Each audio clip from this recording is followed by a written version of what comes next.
Good evening and welcome back to our channel. Hope everybody had a blessed Thanksgiving. We had one last night. We have another tomorrow to go to. In the meantime, I am prepping for Sunday's late dinner, early supper. There is a Christmas light parade near our hometown. We plan on going to, but it starts at 5, right at dusk. And that is usually when we eat. So I'm hoping if we have a late lunch, early supper, that will hold us through until we get back from the parade. And what I have in mind is homemade chicken and dumplings. So for tonight's video, I'm going to show you how I cook a rotisserie chicken in my 6-quart Instant Pot. Before we get started, I'll go through everything that I'm going to use in the video. So of course I've got my 6-quart Instant Pot. I have a 6-pound whole chicken. I have some seasoning I'm gonna rub on the outside. It is salt, pepper, paprika, thyme, garlic powder, and onion powder. I have my trivet for the bottom of it, a cup of water, some tongs, and on the inside I have already put in a tablespoon of olive oil, as we will be sauteing the chicken first before we even put it into pressure cook. So the first thing I'm going to do is rub the chicken down on both sides with the seasoning mixture that I have. Now, I am using, I would say, a bland version of seasoning. Feel free to use whatever seasoning blend you prefer on your chicken. Some have poultry seasoning. I'm kind of going simple, I guess you could say kind of easy for the chicken. I put more flavor in it whenever I get closer to making the actual chicken and dumplings. Whenever I kind of put all that together is whenever I add more of my seasonings. Always make sure you wash your hands when you're messing with any sort of red meat, chicken, raw meat. I just got done washing my hands after I rubbed down the chicken, so now I'm good to go on to the next step.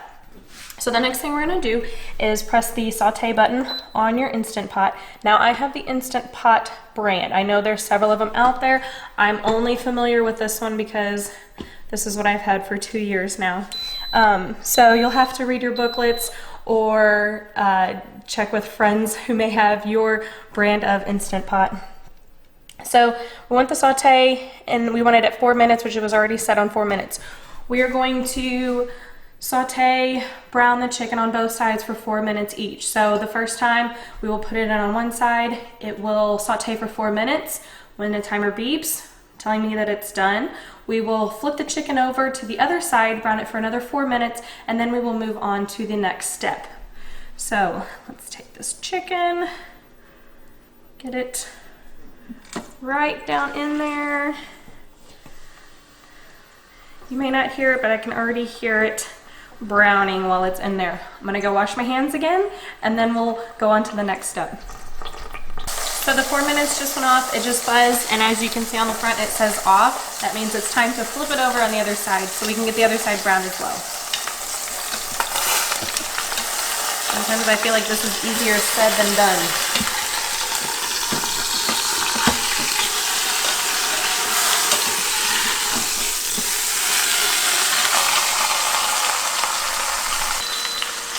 As you can hear, the timer's gone off to the second side, so we now are going to remove the chicken and go on to the next step. While this side was cooking, I did wash the tongs. I also got a new pan to set the chicken on while I'm getting everything else ready. So we're just going to set that there just real quick for right now. Straight to the bottom here. Got some skin left in there, nice and crispy. So the next step we're going to do, we're going to take our trivet, put it straight in the pot. You're going to add a cup of water.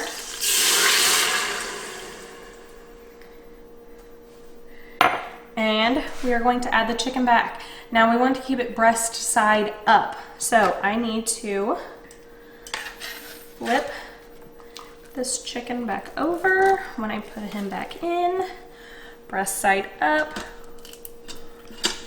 in there. And the time you cook a chicken depends on how big it is. This is a 6-pound chicken, so I do 6 minutes per pound of chicken. So this 6-pound chicken times 6 minutes, 36 minutes to pressurize this chicken.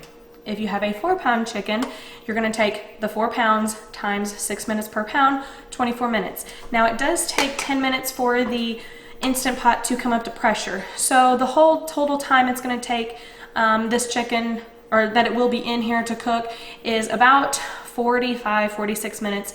And then we're going to let it naturally pressure release for another 10-15 minutes. That locks in that juiciness, that flavor, and then we'll do a quick release to get the rest of the pressure out, and then it'll be time to cool down and then shred our chicken.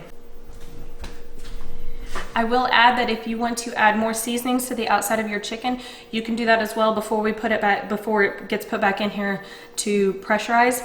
I didn't, like I said, I like to kind of keep things a little bland because I never really know what I'm going to use it for. I do use it for chicken and dumplings, for chicken salad, chicken pot pie, makes great chicken pot pie. So it kind of depends on what recipe I'm using, what flavor I want from it. So I try to keep it just plain simple, and I can add the seasonings a little bit later on. So now what we're gonna do, we're gonna take the lid, lock the lid on, and then you're going to turn this to sealing. We are going to pressure cook, press the up until we reach the temp we need. Like I said, this was a 6-pound chicken for 6 minutes per pound, so we're gonna pressurize it for 36 minutes. And that's all we have to do right now. So while this pressurizes, I'm gonna get a few more things done. I'll come back and then we'll move on from there. As you can hear, that is the timer for the 36 minutes that the chicken was in the pressure cooker. So now we're going to let it naturally pressure release for another about 10, we'll do 10 minutes. You can do 10, 15 minutes. I'm just gonna do 10 minutes. So don't touch anything. It's still gonna be sealed. What's gonna happen is it's now gonna count, instead of counting down, it's gonna count up. So once it reads on here 10 minutes, we will go to the next step, which is fully releasing whatever pressure is still left in the pressure cooker, and then we will get the chicken out. But for right now, we're gonna let this naturally pressure release for 10 more minutes. So as you can tell, it did go to the 15 minutes, not the 10 like I originally had planned, but life happens, right? So now what we're gonna do, we're going to quick release. So up here when we turn the knob to sealing, we're now going to turn it to venting. Now, be careful, as you may have seen, a little bit of water juices came out. That's normal. You can kind of see the steam. If there is more pressure, you'll see a whole lot more. You'll get used to it. If you, the more you use your Instant Pot, the more you'll get used to what all it does. The little button went down, so we are free to turn the lid, take it out, and here we have our pressurized chicken in the Instant Pot.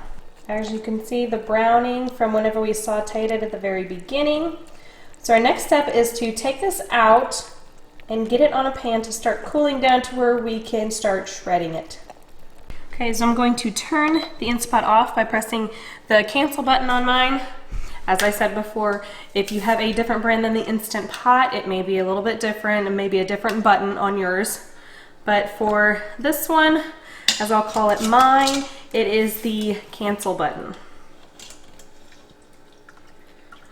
Lift this out of here. Drain some of the juices off. We're gonna go straight over to our clean pan. Once again, I clean the tongs again and I clean the pan, so we're working with all fresh, clean. Don't need any bacteria. Inside here, you will see the juice left over from the chicken. And what I will do with this is I will actually freeze it to use for the dumplings or whenever you need chicken stock. You can can this. I did some earlier this summer. I canned it whenever I had the canner out for the green beans and the garden produce. But since I'm over with that sort of canning, I'm just going to freeze this in freezer bags. We go through the chicken stock so fast that I don't have to worry about it being in the freezer too long to get freezer burnt or anything of that sort. So while the chicken cools down to where I can handle it with ease and get it shredded up, I'm going to take the chicken stock, I'm going to back it up, lay it flat, get it in the freezer.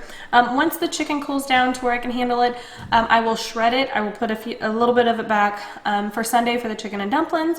The rest of it I will put in food saver bags, vacuum seal it, and get those in the freezer for future use. Typically I don't have to worry about it going bad or anything because we do use chicken quite a bit. But just to be on the safe side, you never know, I will put it in the food saver bags. If you found this video useful and you enjoyed watching it, give it a thumbs up. If you'd like to see more videos in the kitchen with me or around about with my husband or even our little boy Preston, make sure to hit the subscribe button down below. And until then, see you later. One thing that I failed to show on the video is taking the temperature of the chicken. When cooking chicken, you do need to take the temperature in the thickest part of the chicken, usually the breast, and make sure that the chicken is the correct temperature. For chicken, the temperature it needs to be is at 165 degrees Fahrenheit. As I'm shredding the chicken, you'll notice that I do touch it quite a bit. There's reasons behind that. I really want to make sure I get all of the bones out of the chicken, as we have a little boy who will be eating it, and really for anybody that's going to be eating the chicken. I want to make sure that I get all the bones out of there that is possible. Some bones in chickens are even small, like a toothpick, even smaller sometimes than a toothpick. So I really want to make sure I get all of those bone fragments out in pieces so that there is no choking or no injury from the chicken bones.